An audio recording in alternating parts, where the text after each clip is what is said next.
One of the most discouraging things as a filmmaker is when you have a great idea for a film or a music video, but you don't have the crew or resources to pull it off. In this video, I'll be giving you some tips on what helped me create this music video, basically by myself.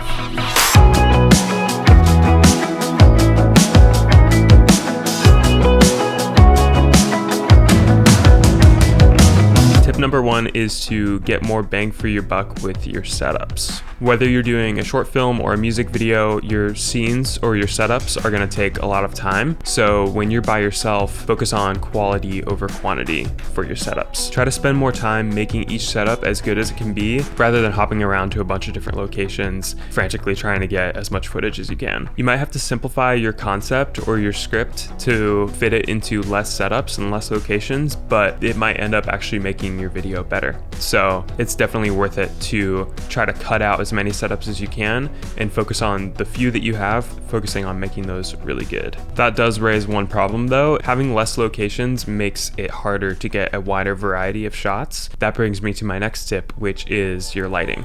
For this video, I took a light the space and not the face type of approach for lighting, and basically what that means is I'm lighting the room or the space that my subjects or actors will be in, rather than trying to light each and every shot. So for example, in this scene here, I just put a light mat 8 up above the piano, and that way it's lighting them no matter where they are, because I knew that they were going to stick around that piano area. In this wide shot and then in these close-ups, they're all the same lighting setup. I didn't change the lighting whatsoever. I just set that up there and then got all the shots in that scene, and that made things go a lot smoother. And if you're basically a one-man crew and you don't have grips or PAs to help you adjust lighting, you kind of have no option but to just light the space and not focus on lighting each individual shot.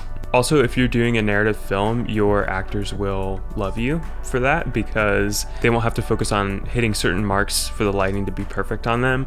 Ideally, they should be able to walk anywhere and improvise and not have to think about, oh, I need to stand in this spot so that this light hits me the right way. That should be the last thing that your actors are thinking about. So just keep that in mind for narrative stuff as well. Another tip is to keep your gear as minimal as possible. If you have no crew, more gear is just going to slow you down. I have learned this the hard way. For me in this music video, I went for handheld and Dana dolly for my camera support, because I knew that since I didn't have a focus puller, I was gonna have to do that myself. So I just kept that in mind when brainstorming the shots for this music video. I knew that they were either gonna be handheld or on a Dana dolly, so I just brainstormed around those limitations. Or if you have a camera that has autofocus, you can do what Danny Gevirtz is really good at, and that is putting it on a gimbal and using autofocus, especially if your concept requires tracking shots. I think that's a great option. And the last tip is to get some helping hands on the day of. And I know this is kind of counterintuitive to the whole shooting with no crew type of concept that I'm going for here, but even just like one friend or a sibling or anyone who's willing to lend their time on the shoot day can really help you a lot, just with carrying stuff from location to location. A lot of times when I'll be shooting, there's like stuff in my way, just somebody to like move stuff out of the way. It doesn't need to be anybody who has any type of on-set experience. Just somebody to literally just be helping hands on the shoot day is so helpful. And I just want to throw it out there that I never like to sacrifice production quality. I'm the type of person who would just rather not do video at all if I feel like I can't do it right, which that has definitely prevented me from making stuff in the past, which is not great. But I say this to let you know that I don't want you to have to sacrifice production quality just because you don't have that big of a crew. So just limit the amount of setups that you're doing so that you can focus more time, more energy into those setups, light in a way that you can get more shots and have some helping hands.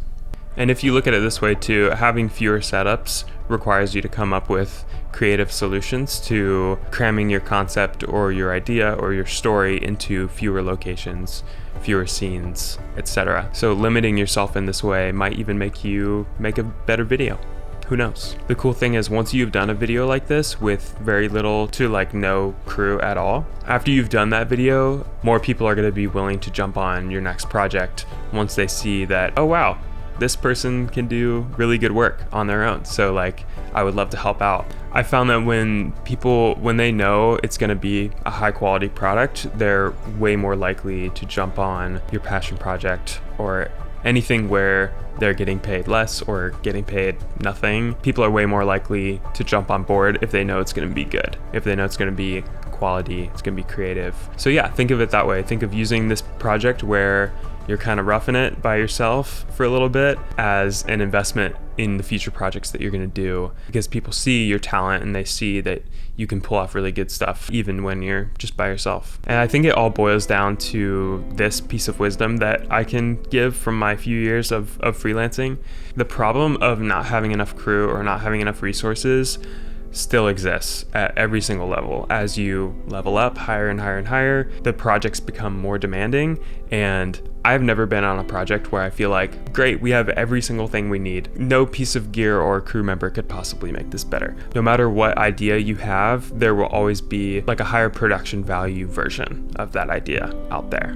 So I hope these tips help you maximize the resources that you do have and to make the best product that you can possibly make, regardless of what you have at your disposal. That's a skill that you need to build, and you will continue to use every single project that you do as you level up. It never goes away. It never changes. So welcome to filmmaking. Thank you for watching. This one was short and sweet. Good luck with your next project. So yeah, that's it. Subscribe and let me know what other type of content you guys are wanting to see from me. I enjoy candles as of late.